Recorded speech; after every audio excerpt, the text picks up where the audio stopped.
You could turn your microphone on. Push button. Okay, I'm sorry.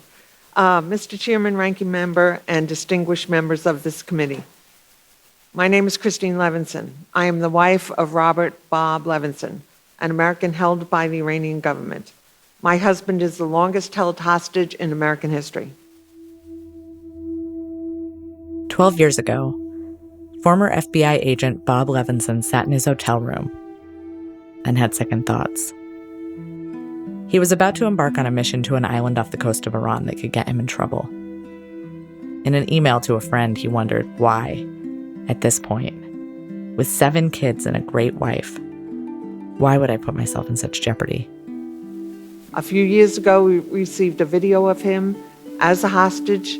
For my beautiful, my loving, my loyal wife, Christine, and my children, and my grandson. Bob was working with the CIA, and when he was abducted, U.S. officials assumed he was taken as a bargaining chip. But the bargain never came. And Iran says it knows nothing about Mr. Levinson's fate. We don't know what else to do. Please tell us what you want, and please help us bring my father home. Today, Bob is 71 years old. In his absence, his family has grown to include 8 grandchildren. They're still waiting for him to come home from Iran.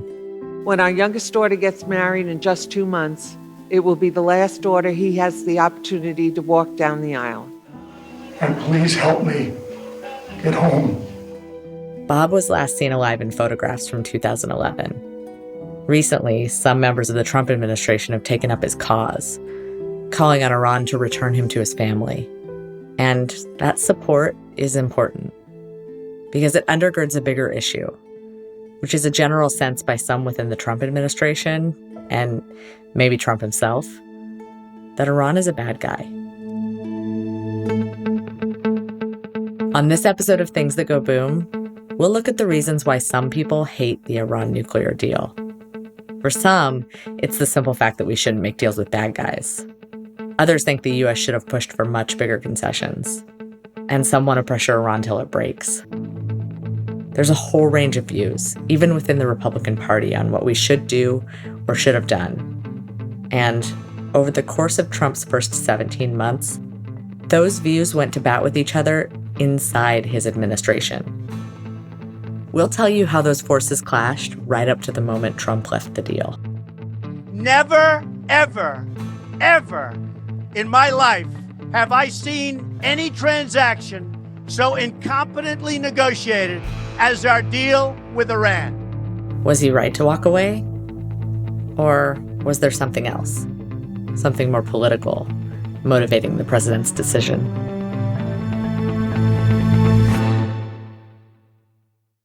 Hey, it's Lacey. As you likely already know, we are living in the golden age of cybercrime. How can we ensure the security of our information and our financials, not to mention our peace of mind? Well, I recommend listening to What the Hack with Adam Levin. It's a weekly true crime podcast featuring tales of hacks, scams, and a rattle bag of cyber swindles.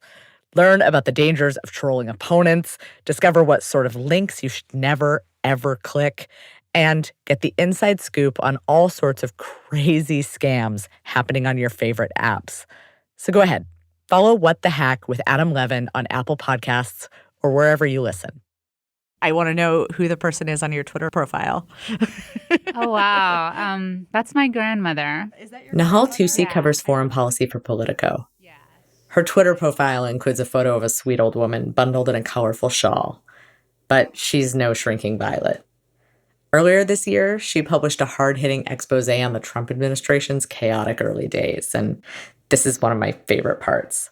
When she reached out for the piece, former White House aide and Breitbart editor Seb Gorka told her to, quote, "take a long run off a short pier, you utter hack."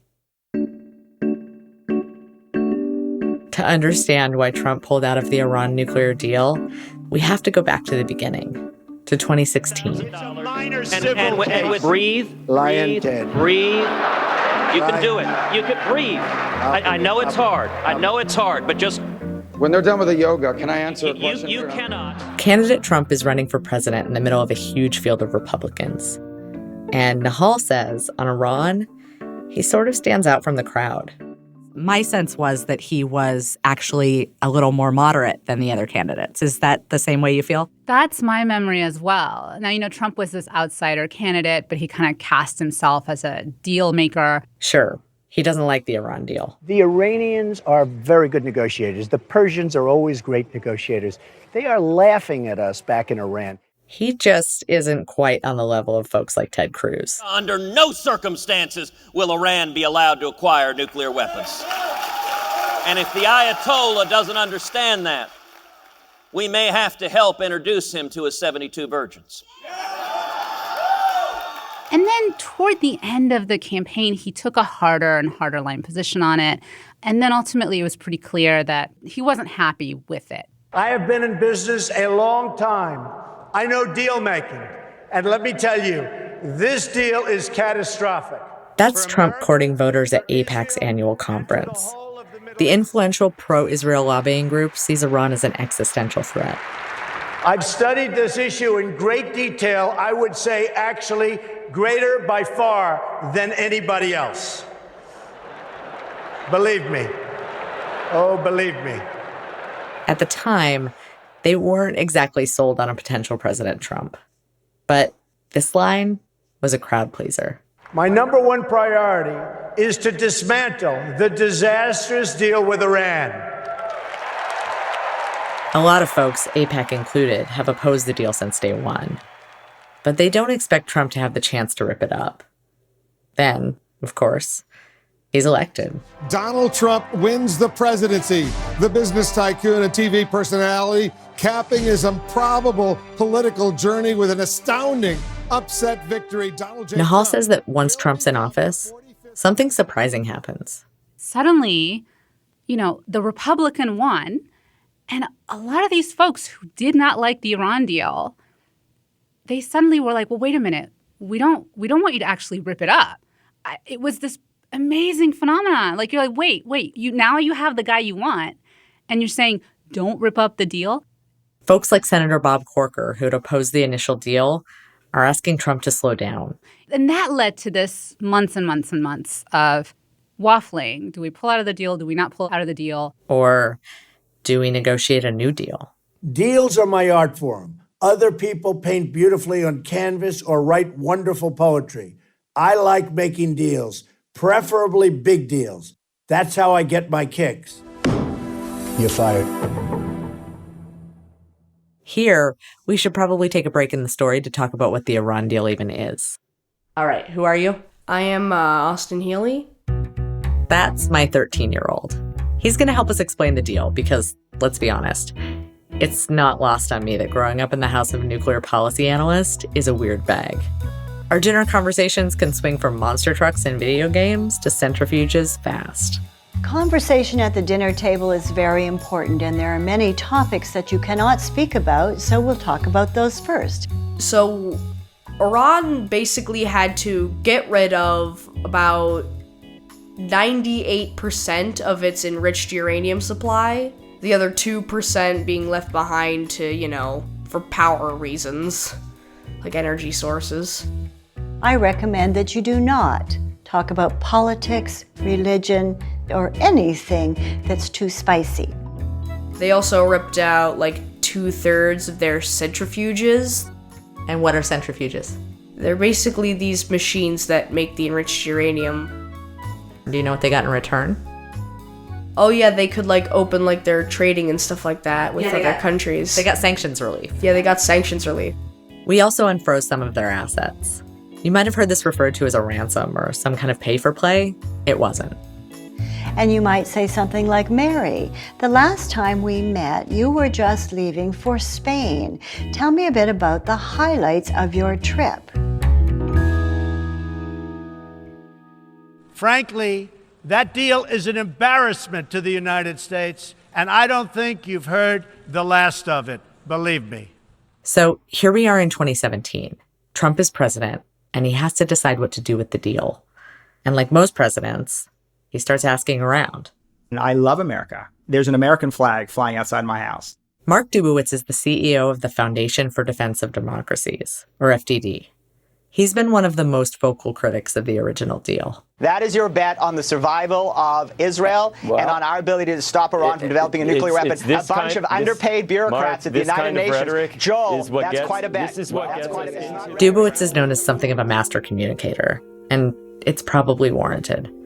At the end of an almost 3-hour conversation, he practically had me ready to campaign against the deal. So there are a lot of experts in Washington who haven't spent much time in Israel. His position is partly informed by the time he spent living in Israel in the 80s and in the 90s, during a wave of bombings by Iranian-backed terror groups. You know, being afraid to go to the mall to see a movie because it wasn't worth seeing the latest Tom Hanks movie if it meant that the theater was going to get blown out. America's regional allies, folks like Israel and Saudi Arabia, are especially worried about an Iranian nuclear weapon, for obvious reasons. They're not exactly the best of friends with Iran. And for Israel, the threat feels especially serious.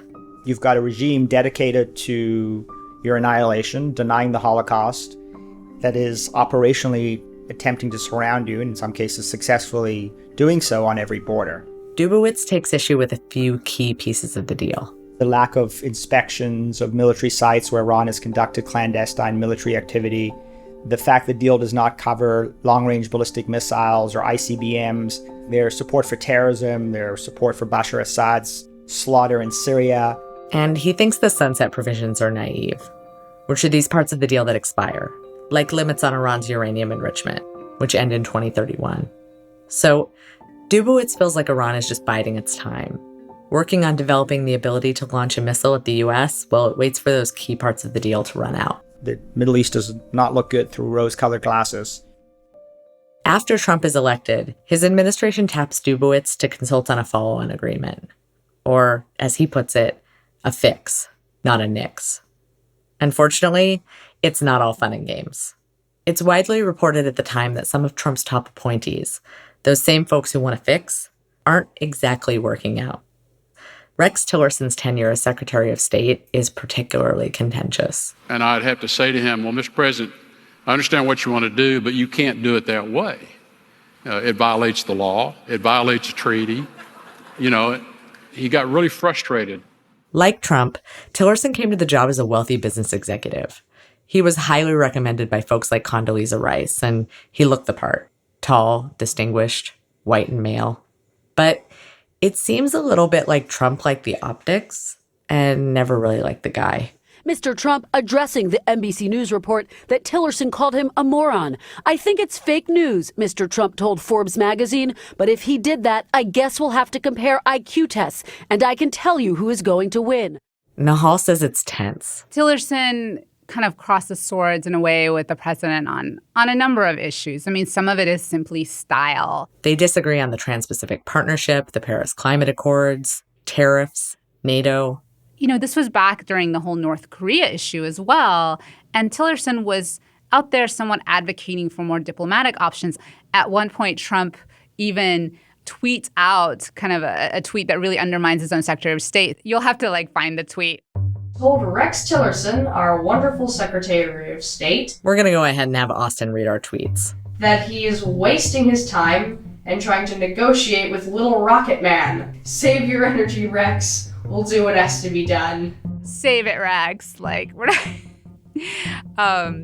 So yeah, I mean, there's some personality clashes, and they're not getting along. And then there's H.R. McMaster, who took over the role as National Security Advisor after his predecessor, Michael Flynn, lasted less than a month.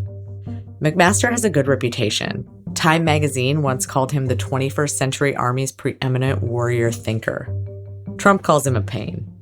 And he came in, and he not a fan on Iran, but he is a fan of alliances. He is a fan of staying friends with the Europeans and trying to stop nuclear proliferation. And he also was hesitant about the idea of getting out of this deal.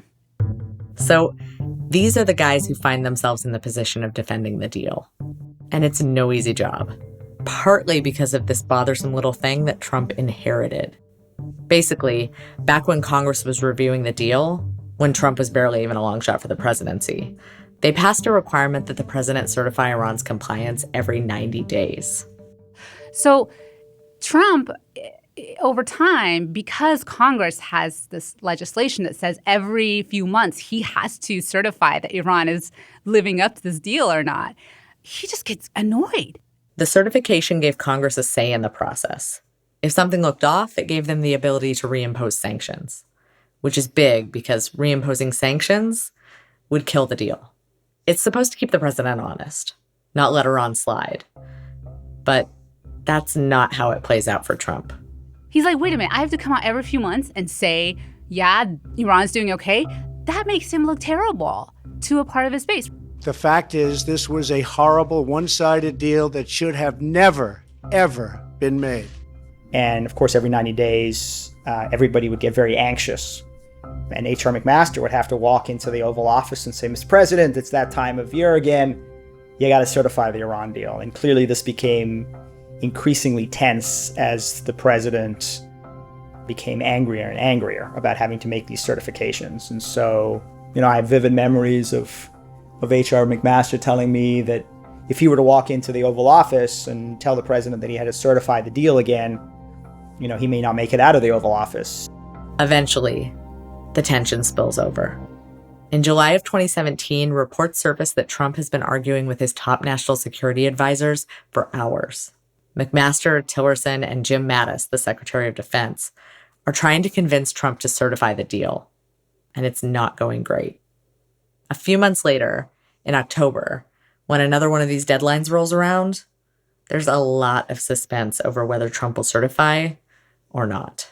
Secretary of State Rex Tillerson, who met with Iran's top diplomat, said the president did not inform him or anyone of his decision. Behind the scenes, McMaster and his team are fighting a losing battle. So they come up with a sort of half-and-half strategy to try to keep the deal afloat. President Trump is now seeking to reopen the Iranian nuclear deal rather than scrap it altogether. Trump said he's going to get a better deal, and he wants to have a deal that addresses everything.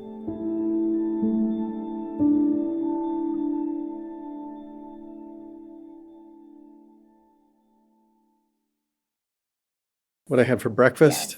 This is Brian Hook, the U.S. Special Representative for Iran and Senior Policy Advisor to the Secretary of State. No, I had a muffin from Dunkin' Donuts, and that was the extent of my breakfast. That was it. I do like that as a sound check question because, nobody universally has had a healthy breakfast. I think that's sort of I had the rule. A kale smoothie. Right. He's been around Washington for a while. He spent 5 years in the Bush administration and another as senior foreign policy advisor to the Romney campaign. He's tall, thin, super serious, but also surprisingly easy to talk to. In October, McMaster and his team managed to convince Trump to stick with the deal, but just barely.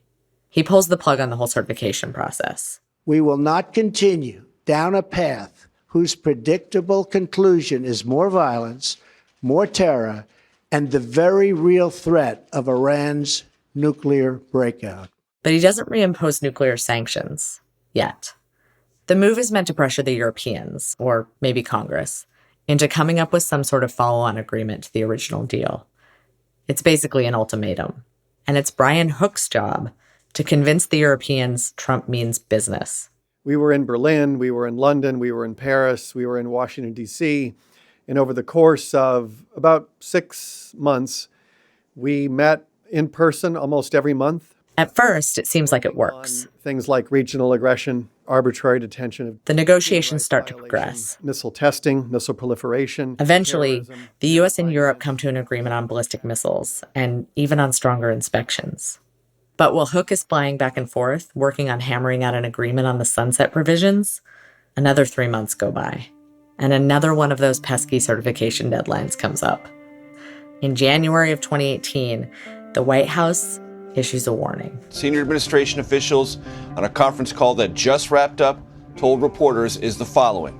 This will be the last time that the president is driving a pretty hard bargain trying to get European countries to go further than what they put on the table. And then Trump drops a proverbial bomb. Mike Pompeo, director of the CIA, will become our new Secretary of State. So wait, he fired Rex? The storm swirling inside President Trump's cabinet.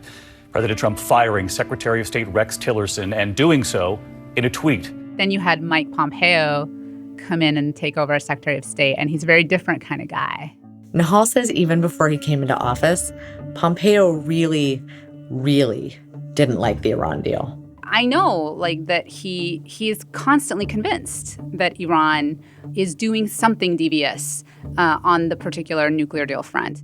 Friends, now tell me right out loud, what are you supposed to do when you see the flash? Then, it's the final nail in the coffin. The Washington Post is now reporting that the president has made up his mind. National Security Advisor H.R. McMaster is gone. In March of 2018, H.R. McMaster resigns. McMaster, though, and the president have not really seen eye to eye. Their relationship has been rocky. NBC News. There might not be any grown-ups around when the bomb explodes. Then you're on your own. The day McMaster leaves the White House is this gorgeous spring day. But otherwise, it's pretty standard. He briefs his replacement, and he has one final meeting with the president. But around 4 p.m., folks start noticing that there's this huge crowd gathering outside the building on West Executive Drive. And it turns out they're staffers from inside the Trump administration. As McMaster walks to his car, they start to clap. Folks are smiling, some are crying. It's like a scene out of West Wing. But the truth is, for a lot of those folks, the moment is no less dramatic. First Tillerson, now McMaster. It seems like Trump is getting rid of two of the key figures keeping us from pulling out of the Iran deal. And maybe just holding things together more generally. But the possibility that the president wakes up one morning and decides it's time to go to war with country A, B, or C because of something he saw on Fox News. It seems like the adults are leaving the room. I think it's Rex Tillerson and H.R. McMaster and the adults in the room that have talked him down. And it's the phrase "grown-ups in the room" is probably overused and maybe not even that useful.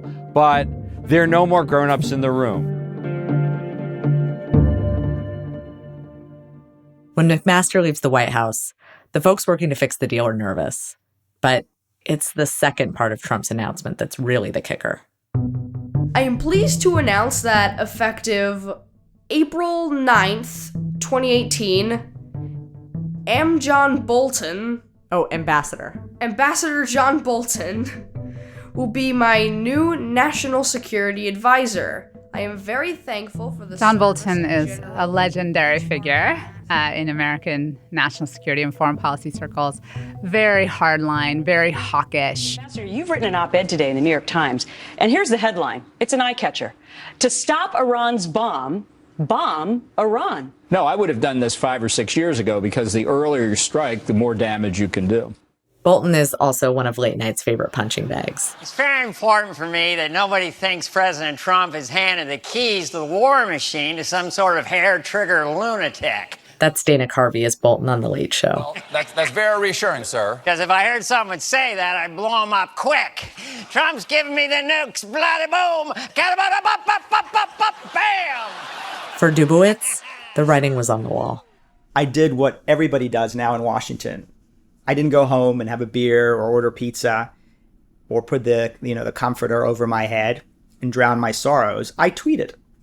And my tweet was very clear that, the world's most powerful nixer had now ascended to the position of national security advisor, and the deal was done.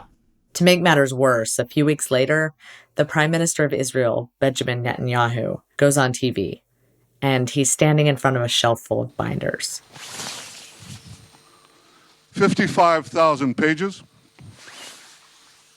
another 55,000 files on 183 CDs. Officials later tell this story straight out of a spy movie about how Israeli agents retrieved these documents from Iran in the dead of night, cutting through dozens of giant safes.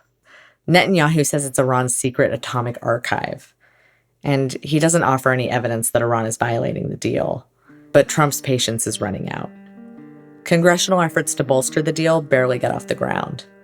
And Hook's negotiations with the Europeans seem to be falling apart.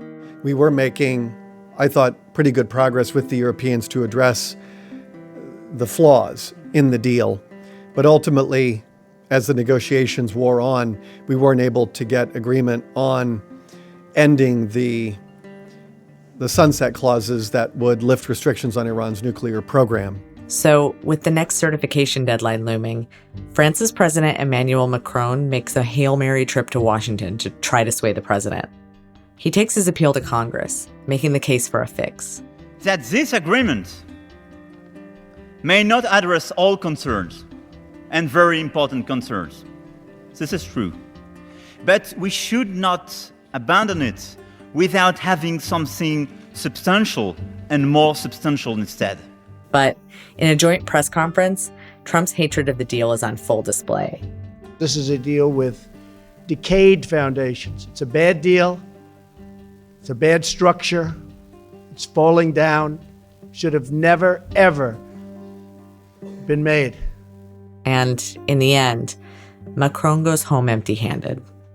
Срочная новость. Дональд Трамп в одностороннем порядке разорвал ядерную сделку. L'annonce par Donald Trump du retour des sanctions des États-Unis. 中国新闻，美国总统特朗普8号宣布，美国将退出。It didn't bring calm, it didn't bring peace, and it never will.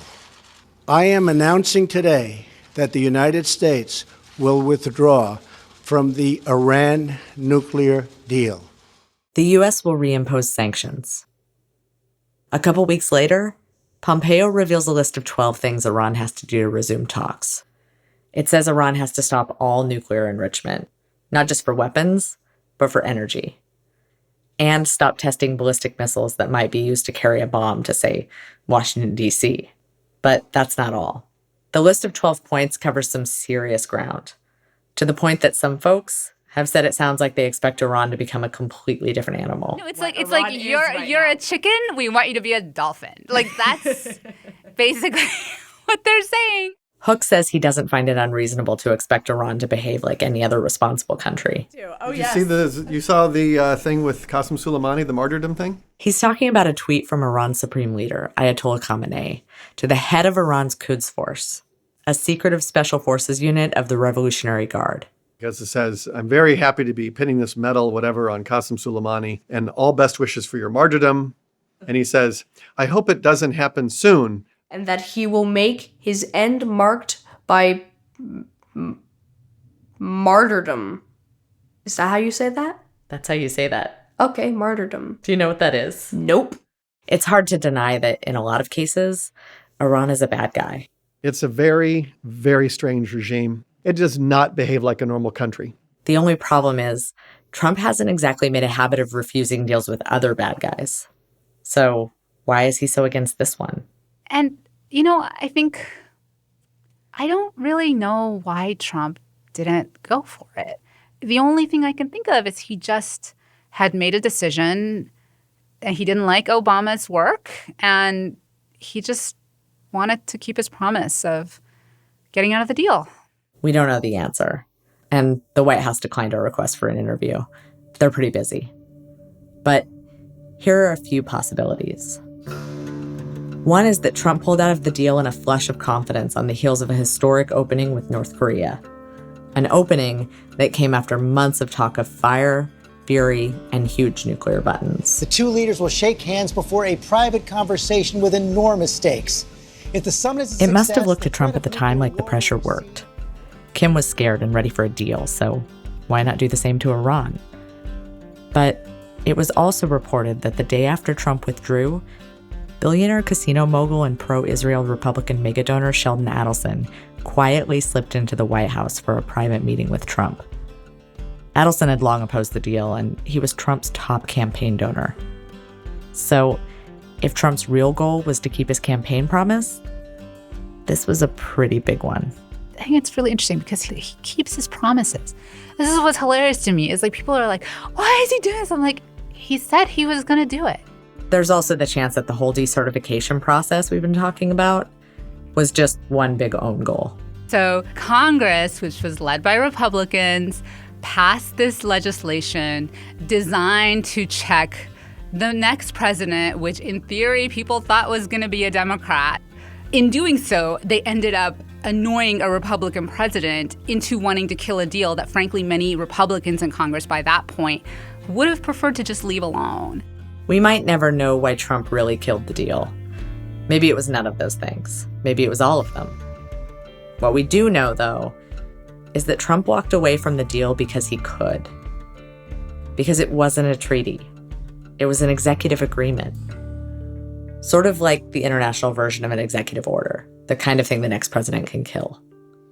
The Iranians today talk about this Iran nuclear deal like it's a treaty. Mm-hmm. And I've heard other nations talk about it like it's a treaty. It's not. It is not legally binding. It has no signatures. So it's a very infirm deal.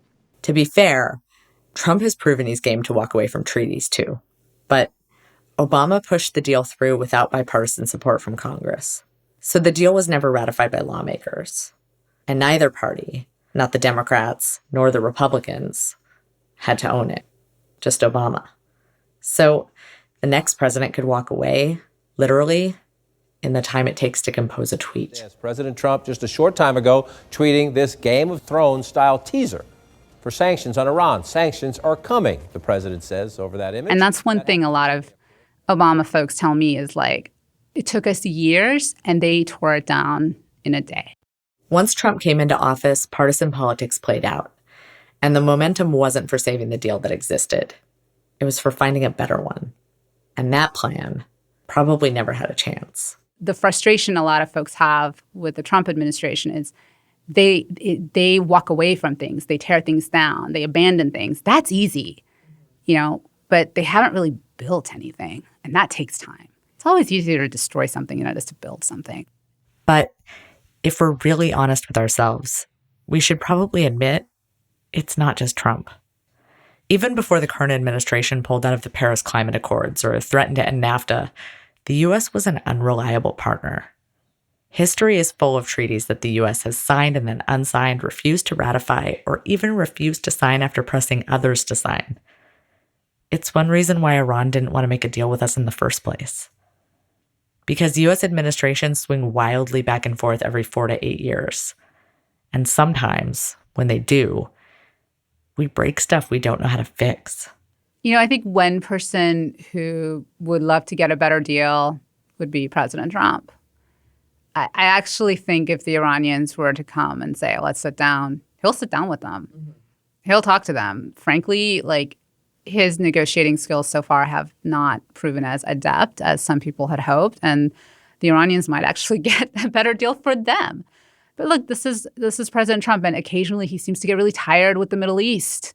And he wants to get out. He would love to get us out. Seriously. I mean, he's trying to pull us out of Syria, which is kind of the grand irony of all this is if the Iranians have a friend in the White House, it actually might be President Trump. So what's next? Since we started reporting this episode, tensions have skyrocketed. Trump has reimposed suffocating sanctions on Iran and declared the Islamic Revolutionary Guard Corps a terrorist organization. By critics' accounts, Bolton and Pompeo are manufacturing a crisis that could lead to war. Next time on Things That Go Boom, we'll talk about the last time we almost went to war with Iran, how we managed to walk out with a deal, and what we had to go through to get it. If you can't do this deal, go home and get more instructions or just tell me it can't happen. Coulda, woulda, shoulda. Hours on end, sitting on these flights, bumping over roads in the Mongolian countryside. It always seems impossible until it is done.